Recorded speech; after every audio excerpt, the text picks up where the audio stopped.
everyone, we are back in Puerto Vallarta, Mexico for your brand new workout series. Today we are going to be doing a mat Pilates workout and you will need a band for this, so go ahead and grab your band and a mat and let's get started. First up, we are going to start with our band lying on our side, so go ahead and lay down on the mat and you are just going to slip this over where it sits just above your knees. Go ahead and lay to one side, send those legs out straight in front of you, and we are just going to lift and lower for 30 seconds, or for 60 seconds. So our legs stay stacked here, and you are just going to lift and lower that top leg for 60 seconds. Now you want to make sure that you pick a band that has good resistance, but you also want to make sure that it's easy enough that you can keep going for the full duration of that movement. Now in about 30 seconds, we are going to switch to a new move, but we are going to stay in the same position. So we will complete all of the work on one side before switching sides. We've got about 20 seconds to go. Just go ahead, keep lifting and lowering. You'll notice that both of my feet are in a flex position. That engages more of our glute and leg muscles. We are resting in 10, 9, 8, 7, 6, 5, 4, 3, 2, and rest. Good, go ahead and shake your leg out just a bit. Next, we are going into an up and over movement. So go ahead and point your toe and you're just going to go up and over that bottom leg. Now this band doesn't seem like much, but you will find as soon as you put it on that it is going to work your muscles much differently than not having it at all. So we're going to do this for 30 seconds and then we will switch to a knee tuck in towards our chest and rest. Good, go ahead and adjust that band if you need to, shake your leg out, and we are moving into a knee tuck towards your chest in 3, 2, and go. So you're just going to tuck that knee in towards your chest. You'll feel a good resistance on the way in. Make sure that you keep it elevated up off of the ground if you can. We are going for a total of 30 seconds here, and then we will switch to our other leg. We've got about 10 seconds to go. Get a few more in. We are resting in 5, 4, 3, 2, and rest. And now we're going to switch to the other side. So starting with that top leg, nice and flexed, your legs stacked, we are just going to lift and lower for 60 seconds. Now again, it's important here to pick a resistance band that will allow you to complete the movement all the way through. My glutes are already burning and I am on my lightest resistance band of my band series. But if you're feeling really ambitious, you can certainly try a harder band, but you don't need very much here to make this workout effective. We have about 30 seconds to go. Just keep those feet flexed. Try to keep your legs nice and stacked. And we are resting in 20 seconds where we will switch to our up and over movement. Go ahead and make sure that you retighten that core. Everything's in nice and tight. Resting in 10, 9, 8, 7, 6, 5, 4, 3, 2, and rest. Good, go ahead and roll that top leg out just a bit. And next, adjust if you need to. We are going to point that toe and we are going up and over that bottom leg. Again, it won't feel like much resistance on your band, but you will feel this all in your glute, that top thigh area. Your core should be feeling it.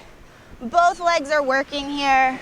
This is a great burnout. You've got 15 seconds to go. Just lift and lower. This is going to be great for sculpting that thigh area, that tough little under pocket of fat underneath your glutes, and rest. Good, roll that leg out one more time. Waves are getting high. And we are going to go into your tuck. So go ahead and tuck that knee in towards your chest and out. So you'll notice that I have a different arm position on this side of my body. You can certainly go all the way down, or you can stay up on your elbow here. It's really just a preference. There's not a right or a wrong way to do it. It's just an option for you.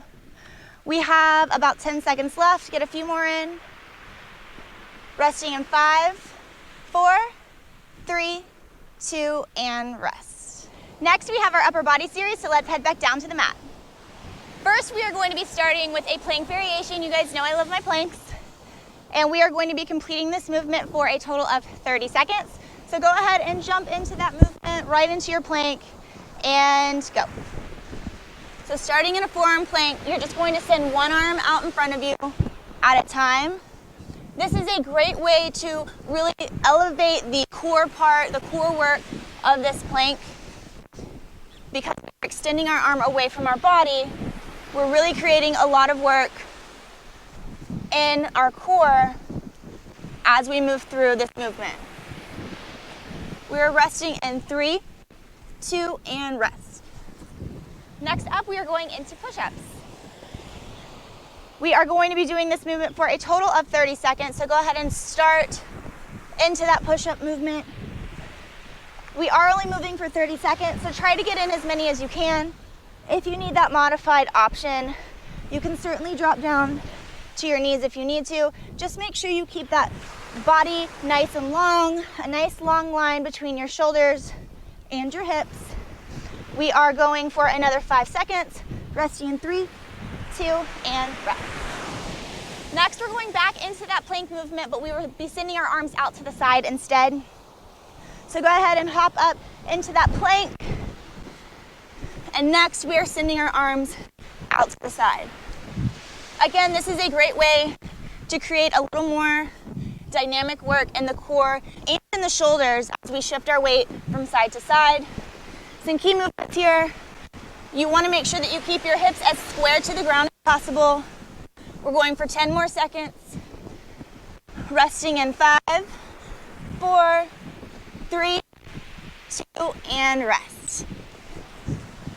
Last up, we're going back into a push-up movement. We are going to be completing 60 seconds of a Cobra Pushup. So let's head back down, and we are moving for 60 seconds. So on this Cobra Pushup, we want to make sure our elbows stay tucked in. We are pushing the floor away as hard as we can, as far as we can. Now, if you can't get your arms and your elbows all the way straight and locked out, that is okay. That's a back flexibility and mobility issue. And as you continue to practice this movement, you will gain more flexibility and should be able to get up further in this exercise. Now we do have about 25 seconds left. Make sure that your gaze is in front of your mat, that those elbows are stuck to your side so that we're really focusing on our triceps, our chest, and our lower back. And we have 10 seconds to go. Get your last few in. Resting in 5, 4, 3, 2, and rest.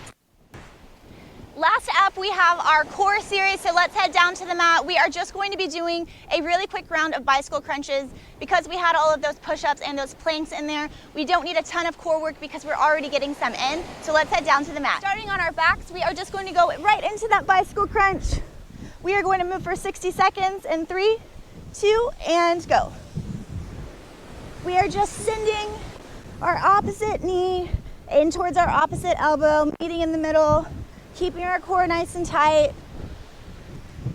We really want to make sure that we go and move with intention and not just as fast as you can. You really want to think about connecting those knees and elbows in the center of your body, sending that leg out with intention, really crossing that elbow over the plane of your body so that you get a good, nice twisting movement here. We have about 25 seconds to go. Now, if you find that your hip flexors are just getting too tired, your core is not really feeling it as much as you'd like, you can certainly set your legs down in between. This gives you a little bit of a break from your hip flexors doing all of that work. We are going to be resting here. 5, 4, 3, 2, and rest. Great job, everyone. Make sure that you are going through the entire workout a total of 3 to 5 times. Don't forget that you do need a band for this workout, and we will see you guys next time.